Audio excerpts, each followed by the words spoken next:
राजकारणात नेमकं काय शिजतंय? सुनेत्रा पवार शहराबाहेरच थांबल्या. सचिन पाटील समर्थकांमध्ये चर्चा. आसोपाटी येथे शेकडो कार्यकर्त्यांची उपस्थिती.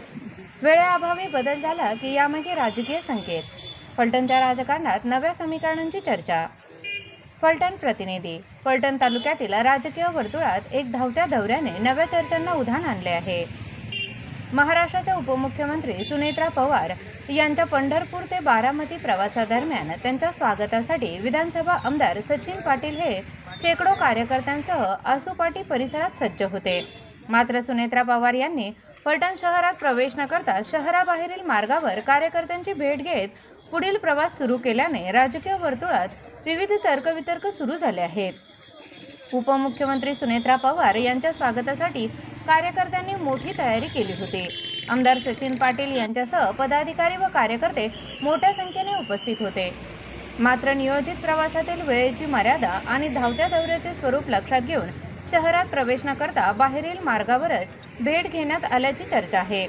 तरीही हा केवळ वेळेअभावी घेतलेला निर्णय होता की त्यामागे काही राजकीय संकेत होते, असा प्रश्न आता फलटणच्या राजकीय वर्तुळात उपस्थित करण्यात आला आहे.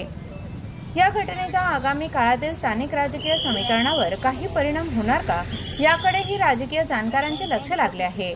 फलटण तालुक्यात राष्ट्रवादी काँग्रेसच्या राजकारणाला पुढील काळात नवी दिशा मिळणार का?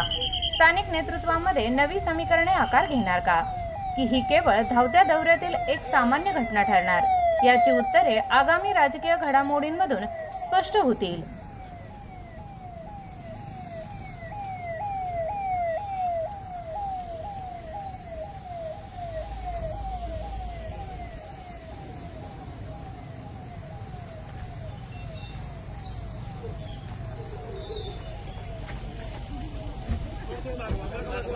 थोडं पाठीमागे थांबा प्लीज.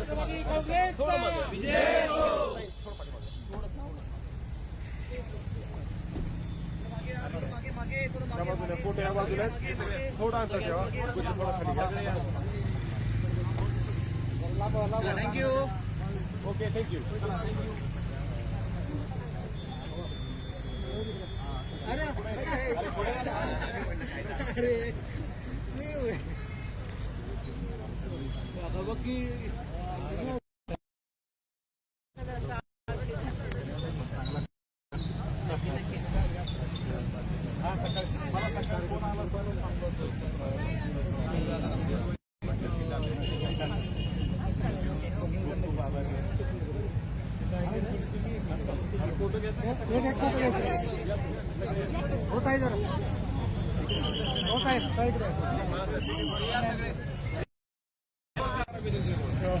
थँक्यू.